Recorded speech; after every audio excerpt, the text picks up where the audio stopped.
Hello, welcome back to Informs What's Your Story? I'm Kara Tucker. I'm the editor of ORMS Today here at Informs, and I am joined today by Hina Arora. She is the Clinical Associate Professor at the WP Carey School of Business at Arizona State University. Today we're going to talk about her career path, maybe some challenges, advice you have for others, and some work you're working on. Before we start, make sure to give this video a thumbs up if you like it, and please subscribe to Inform's YouTube channel. So thank you so much for joining me today, Hina. It's nice to meet you. Before we dive in, I'm going to just start with a little bit of a fun question. Tell us where you're from and your favorite thing about that place. So I'm originally from India, and I belong to the northwest of India, which is a place called Punjab.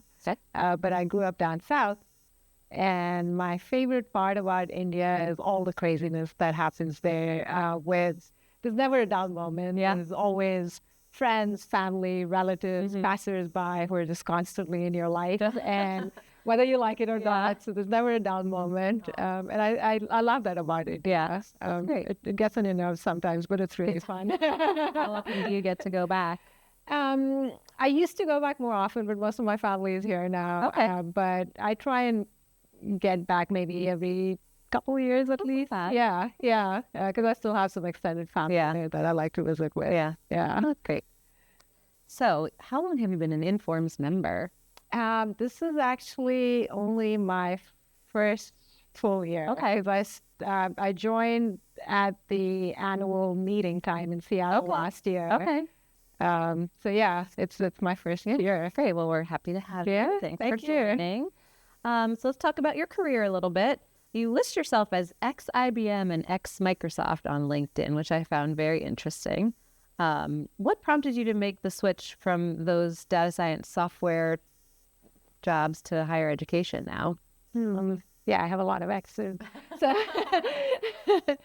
So I'd been in the industry. So I've actually straddled between academia and industry quite a bit in my career, because I started out as a research scientist in a teeny tiny research lab at the University of Buffalo. Okay. We did handwriting recognition work for the U.S. Postal Department. This was back when people would still write mail and send envelopes to each other, and we would do address recognition on these pieces. And then I moved to IBM as a software developer. Then I decided I wanted to get a PhD, came back to academia, got my PhD, then headed back to Microsoft and worked there. And so I was at a point in my career where I'd done about 10 years in the industry, and I was just kind of feeling burnt out. And I said, you know what, I'm going to take a little bit of a break. My grand plan was a year off. Okay. And this position had opened up at ASU. You know, I'm a Sun Devil myself. I'd been at ASU. So I was like, okay, I'd get to go back, quote unquote, home, do this for a year, take a break, head back to the industry. And don't ask me how 1 year turned to 10. It's my 10th year there. And I actually find it interesting. Like, I think both of these careers actually complement each other, and especially I think in analytics, because I find that everything I did in the industry, I'm able to bring back into the classroom, and my students really appreciate that connection, because I'm just not teaching, bland theory anymore. I'm saying, hey, here's how you can apply it, and here's my experience from the industry. And so that lends a lot of credibility to the teaching. And I've been lately telling this to my students. I've also come to realize that teaching is the best way of learning, actually. I find that even though I did a bunch of things in the industry as a data scientist, when I started teaching is when I said, oh, okay, now finally I understand, why this worked the way it worked. And so I would actually, I encourage my students, and I would encourage any young professional out there to find ways to start teaching and mentoring in their companies, because I think it's a great way to give back. It improves your communication skills for sure. It clarifies concepts in your head. And there's so many ways you can get involved. You can go present at a conference like Informs, or you could, pick up an adjunct position in a university, or just do workshops in your company. I think it's a great way to kind of blend the two. A little. So what do you think? Is this it for you, or you think you'll end up back in industry at some point? There's no telling what's going to happen. Yeah, I don't know. I was at a panel yesterday, and my big reveal there was that I'm a very restless person, and I feel like every 5-10 years, I feel like I just need to reinvent myself. And luckily for me, I think at the university, the interesting thing that's happened is because I'm in a teaching position, I get to do a little bit of everything, right? I do some teaching, I do some consulting, I do some administrative work. So I think it's kept everything fresh for me and engaged for me. But who knows? If the right position in the industry came along. Never know. Do you have any current research you can talk about, or one of your most impactful projects? So I'm teaching faculty, and I'm not I don't do a whole bunch of research right now. No, not a whole lot. Okay. I'll do presentations and talks that connect industry and academia. I've done a bunch of those.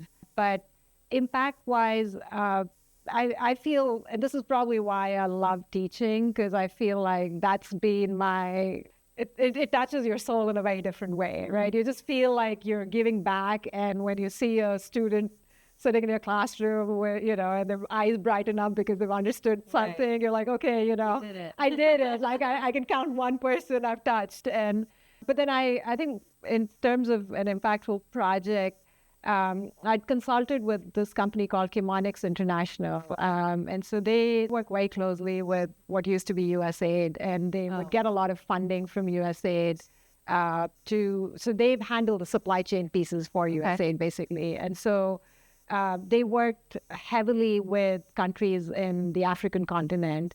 And one of the challenges that they were facing is once medication and supplies got to the country, they kind of lost track a little bit in the last mile. And so I worked on a project. It was, with a group of students, graduate students at ASU, and we built out an information system for them to start tracking some of that last mile stuff. And then we also did like a, point of sale, like a POS almost, of delivery to the basically where they were supposed to send the goods out to. So that was a mobile application. And I mean, it was impactful because this was directly being used by them. It was very low cost because we built it with students working on the project. But I think for me, it was such an eye-opener because we sit down with technology in the US and we're like, there's bandwidth and there's, the latest chips, the latest technology, and you're feeling so, excited about what you're doing. And then you hit those areas in the world and you're like, wow, you can't really depend on a Wi-Fi connection. And then that brings up some interesting challenges in terms of technology. So just kind of grappling with those and figuring out, solutions for that area. It was very fascinating. It was very fulfilling work because it felt like, you were actually having an impact. Yeah. Do you know if it's still being utilized or not? I'm not. So we actually did a training for it. So this was deployed as part of the project. We deployed it in Lesotho, and we actually trained, the staff in the warehouse there to start using the system. Okay. And then one of the students who worked with me on the project, we kind of sent him off to Chemonics on a full-time position. Wow. And so he was there at Chemonics for a couple of years. And so I know they had then replicated that same effort to a few other countries. Now, whether the system exists in exactly the same form or not, I don't know. Yeah, but it was, I loved working with Chemonics. I think it's just such a wonderful group to work with. Yeah, I'll share in that one. So I'm curious about how you discovered Informs last year. So all credit, I think. It's not like I'd never heard of Informs, obviously, because I'm in the information systems department. We work very closely with supply chain. I was the director of the MSBA program, so you hear a lot of students going to Informs through that. But the credit for me being here, I think, fully goes to Joseph Kazir, who's been involved with Informs heavily. Yep. And so he recently moved to ASU. Okay, yeah. And he's amazing. I was just telling him this morning, I think the way he brings people together and his networking skills are just amazing. And so he kind of roped me in. Yeah. So I did one session with him at the annual meeting in Seattle last year. And then he put me in touch with Sean Donahue, right? Yeah, Dohane, yes. And so then I got involved with the possibility of doing a talk here. Yeah, then I'm here. So it's been amazing. Like, I'm so thankful to Joseph for making a connection. And then we'll rope you in for more volunteers. Yes, absolutely. Never leave. That's how we do it. So that was your first meeting annual last year in Seattle. So this has been your first X Plus conference. Yeah. How's the experience been so far? What's your favorite part? I know we still have a lot to go. I know. It's been amazing. I love the sense of community that Informs has to offer. I mean, obviously, I've been to other conferences, but it's just such a close-knit community, and it's a very welcoming community. So that's been amazing. And just the sense of collegiality and the fact that so much of the work that's happening here is happening by people who are working full-time jobs, and they're volunteering their time to do this. I mean, just kudos to, how everything has come together. It's a very special experience. Good. I'm glad. Yeah. Are you looking forward to the Edelman Gala tonight? I'm actually heading back. Oh. I think in a couple hours. This is my teaching heavy quarter. So I have an 8 o'clock class tomorrow. Oh, okay. Well, hopefully you don't have too long of a flight, but we're glad you came for what you could anyway. So you did give a talk, or will be giving a talk? I gave a talk. You gave a talk already, and it was titled Building, Mentoring, and Leading Analytics Teams. So for anyone who missed it, what's one actionable piece that those attendees do you think took away, you hope they took away from your talk? What I was trying to get across is, yes, there are challenges in moving from an individual contributor position to a lead position. And here are some tools to help with that transition. Mm-hmm. And I ended, I hope, on a high note about never forgetting to have fun during that transition, because it can be challenging. Right. But my hope with the talk was, hey, here's the challenges I went through and the lessons learned, and hopefully you don't have to reinvent the wheel and go through the same stuff. Good. Well, I hope it was well attended and a good experience for you. So Informs has a tagline. We hope you have seen it around: smarter decisions for a better world. So how does that resonate with you? I love the tagline because I actually cover a lot of issues related with algorithmic bias in one of my courses. Okay. And I think it's true with technology and analytics. These are great systems and tools to use to do decision making. Now, whether you use those decisions to harm or help is really up to you. And so I think I love the fact that you've not just said, better decisions, but better work. The fact that we brought those together to say, you just don't want to have an impact, you want to have a positive impact. And so I just love it. Good. I think it captures everything that I'm trying to get across in my class typically. Wonderful. So you talked a little bit about your family earlier. If they were here with us, what would they tell us about you? I guess it depends on who you ask. And I hope you never get to meet them. No. But I think one thing there would be consensus on, because they'll all have different things to say, but I think one thing that will come across pretty consistently is that I'm a very restless person. Yeah. But you seem to recognize that about yourself, right? Yeah. So I think the first step to improving ourselves is recognition. So you said you were restless sort of in your career, jumping. Yeah. I just I wish I could live 5 lives and do 5 different things, right? But, yeah. Do you find yourself restless in your personal life too, in terms of the activities you like to do? You always picking up new hobbies, or I think are scattered? Yeah. No, I think one theme runs through everything I get that I enjoy doing, and that's my love for travel and learning about new cultures. Yeah. So I'll pick out, friends from different countries, food from different countries, foreign films, travel when I can. Okay. Anything that's related to, cross-cultural view of the world. I just feel like I learn so much every time I do that. Where's your favorite place you've ever traveled to? That has to be, I think even today, it's Cusco in Peru. Okay. It's the launch point for, the 5-day trek up Machu Picchu. Did you do that? Yeah, I actually did. When I was a lot younger, but I did that.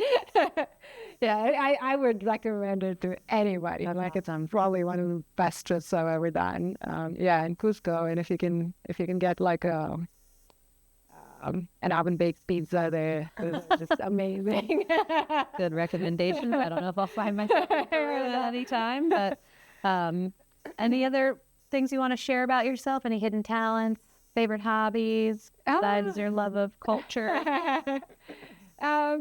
No, I think I like meeting people from different cultures, because even within India, I belong to one part of India and I grew up in another. And I think one thing a lot of my friends tell me is that I'm able to kind of bridge, cultures, especially when there's a group and there's people from very different cultures. I'm able to help each person kind of see the other's point of view and just kind of help bring them together. And so, it's a good skill to have. Yeah.